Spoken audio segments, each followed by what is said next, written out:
Este vídeo é uma continuação da entrevista, da parte 1 da entrevista, melhor dizendo, esse vídeo de aqui de cima e o link que está aqui na descrição. Então, se você chegou nesse vídeo sem ter assistido a primeira parte, eu recomendo que você assista, pois lá eu expliquei melhor quem é o Vargas, quem é o DCE e o que cada um faz. Se você pegar daqui pra frente apenas, o vídeo ficará pela metade. E já peço também que vocês deixem o seu like aqui no vídeo embaixo ou o dislike caso vocês não tenham gostado e se inscreva no nosso canal. Nós estamos numa batalha muito grande para fazer com que essa informação chegue a muitas pessoas e de uma maneira mais rápida. Então o fato de você estar inscrito e curtir o nosso vídeo nos ajuda demais. Mas se você já assistiu a primeira parte, eu convido então para assistir a segunda parte da nossa entrevista. E também, claro, muito obrigado para você que assistiu essa entrevista até aqui.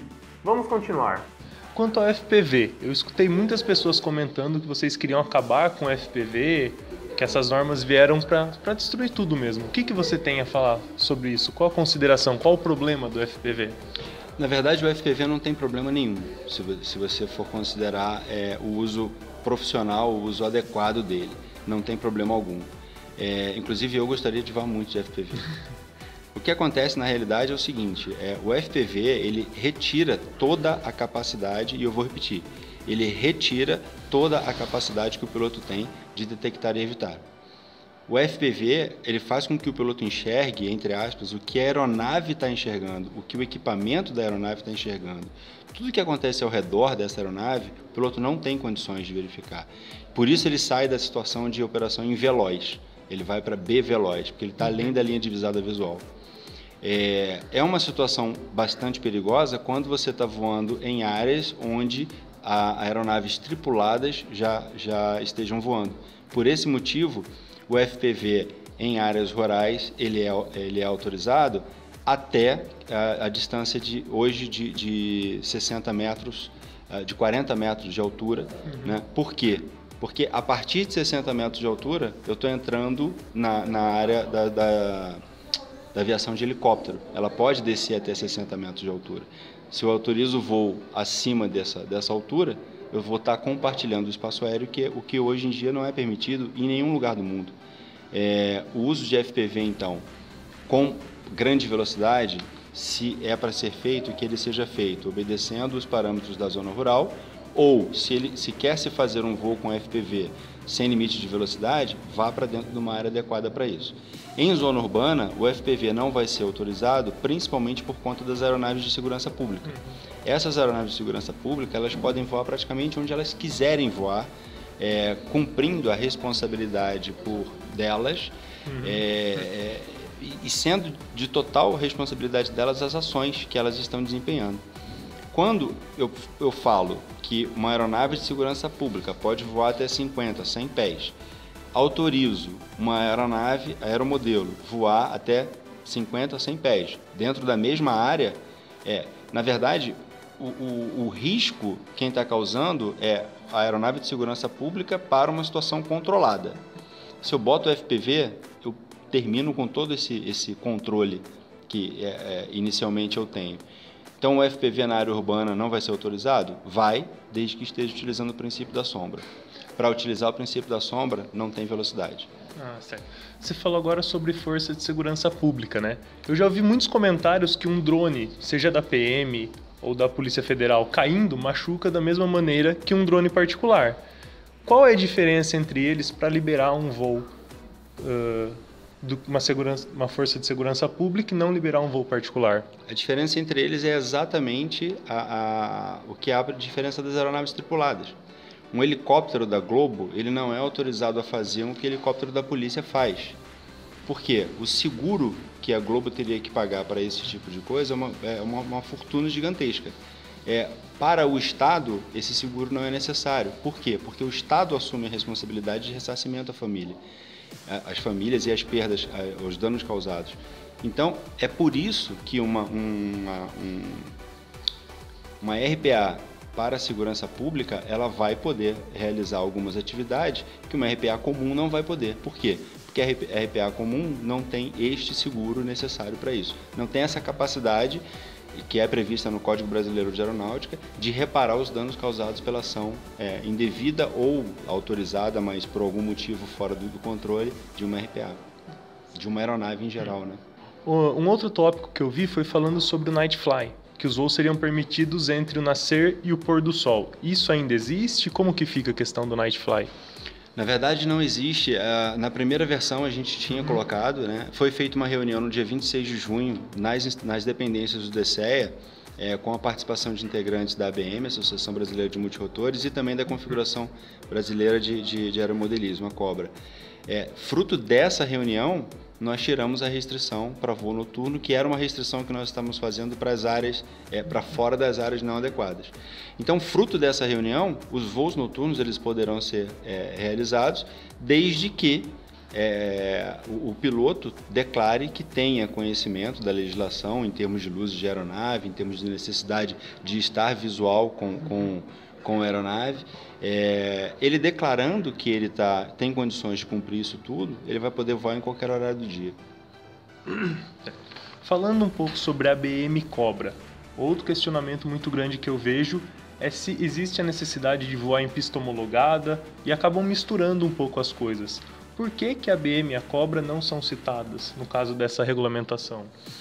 A ABM e a Cobra a gente não pode citar porque elas são entidades, embora sem fins lucrativos, são entidades privadas, né? Então, no caso do Detran, por exemplo, o Detran, quando empurra os prováveis motoristas para uma escola de habilitação, essa escola, o Detran é um órgão governamental. Então, essa escola de habilitação, ela acaba sendo um órgão cadastrado pelo Detran, né? Nós não temos isso no DCEA. Pode ser que no futuro venhamos a ter, mas a gente não tem como empurrar para nenhum tipo de clube, uma vez que você tem outras pistas, outras áreas consideradas adequadas que não são privadas. Então, por esse motivo é que não entra na legislação nenhuma citação à ABM, nenhuma citação à Cobra e também nenhuma citação a uma área adequada, considerada adequada, específica. Basta você fazer uma consulta no Google, você vai encontrar diversas áreas, né, consideradas adequadas, inclusive até algumas que são fora do site da Cobra. Então, quando a gente escuta, eu também já escutei diversas críticas, né, de que se você fizer uma consulta no Google, só aparecem as áreas da Cobra. Essa informação não é procedente, não. Falando um pouquinho mais sobre termos práticos, o que pode acontecer sobre a fiscalização? Bem, a fiscalização, hoje, para voar em termos de aeromodelo, é a pergunta específica? Tá, então, o que acontece? Você tem que fazer o cadastro, né, das suas aeronaves no CISANT, que é o Sistema de Cadastro da ANAC. Você vai lá, faz o cadastro de todas as suas aeronaves. Isso está previsto no RBAC Eco 94. Se você prevê voar fora de uma área adequada, aí você vai ter que ter o teu cadastro como piloto e informar qual aeronave você vai estar usando para o SARPAS, que é o sistema do DCEA. Se você for voar em zona urbana, mesma coisa. Se você for voar dentro de uma área considerada adequada, você não precisa ter o cadastro no SARPAS. Você só precisa ter o cadastro no CISANT, tá? A questão da Anatel eu não posso te assegurar, tá? O que a Anatel vai dizer em relação aos aeromodelos. Mas a ANAC pede que todos os aeromodelos sejam cadastrados, inclusive isso já está previsto no regulamento deles. No caso de uma fiscalização, dentro das áreas, a gente não vê o porquê de ter uma fiscalização dentro das áreas, uma vez que ali já está tudo previamente autorizado. Agora, fora das áreas, o que você vai ter que ter como documento para apresentar? Então, é o teu certificado de cadastro no CISANT, né? Na verdade, o certificado de cadastro da aeronave, o teu cadastro no DCEA, que vai ser traduzido pela informação de voo que você vai estar prestando, e se for considerado necessário, isso daí não é uma competência do DCEA, é o certificado da Anatel. Então, são esses 3 itens que você vai ser cobrado por uma autoridade que esteja praticando a fiscalização em cima de você.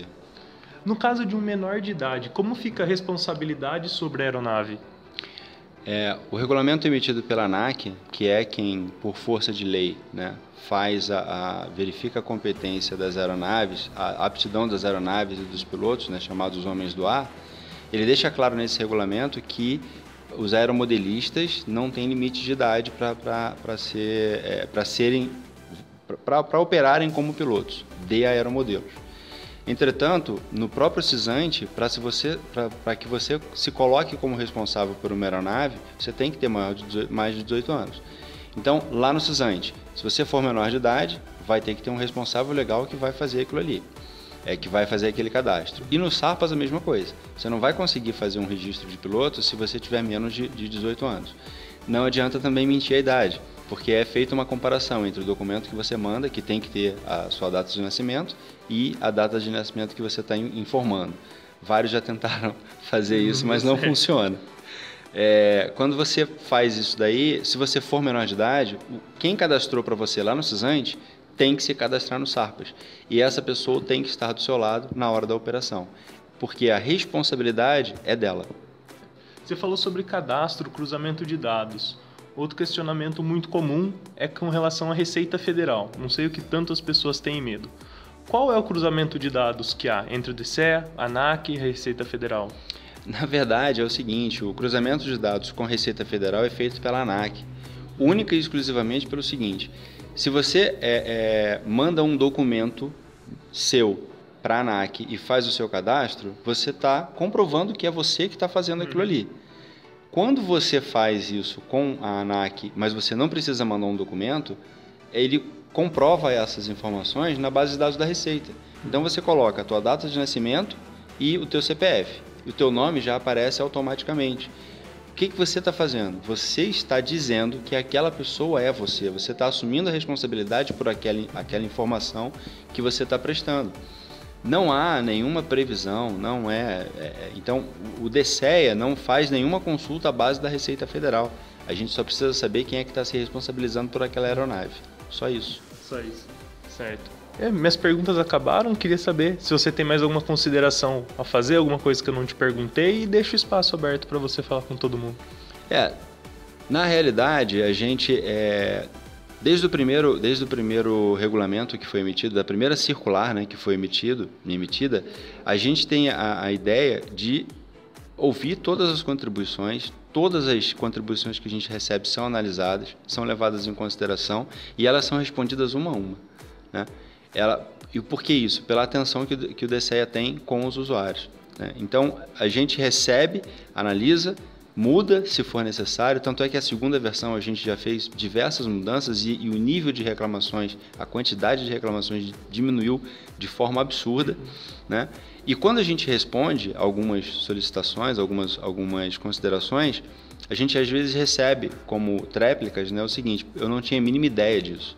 Então, é muito necessário que as pessoas entendam que, seja para uso recreativo ou não recreativo, né, um drone não pode ser entendido como um brinquedo. Ele tem que ser tratado com responsabilidade, ele tem que ser voado com responsabilidade, né? Essa é a única forma que a gente tem de manter um acesso seguro ao espaço aéreo. A primeira versão da IC, como eu falei, ela foi bastante restritiva. A segunda versão já melhorou bastante. A terceira versão, que vai ser a próxima, né, a gente vai também melhorar de acordo com as contribuições que a gente já recebeu. Mas é importante que o pessoal entenda: tem que estudar, tem que ler, tem que se informar. Senão, você vai estar causando risco a pessoas, e é necessário lembrar que é o seguinte, né? Você também usa o solo. Então, se os outros pilotos não se preocuparem com isso, você e a sua família também estão correndo o mesmo risco. E quem tem interesse em buscar essas informações, onde pode encontrar? O site do DCEA, né, que é www.dcea.gov.br, na parte esquerda dele tem publicações. Ali em publicações você pode consultar, se você colocar lá em pesquisa publicações do DCEA e colocar lá em pesquisa drone, por exemplo, ou RPA, você vai ver toda a legislação disponível no Departamento de Controle de Espaço Aéreo que trata sobre esse assunto.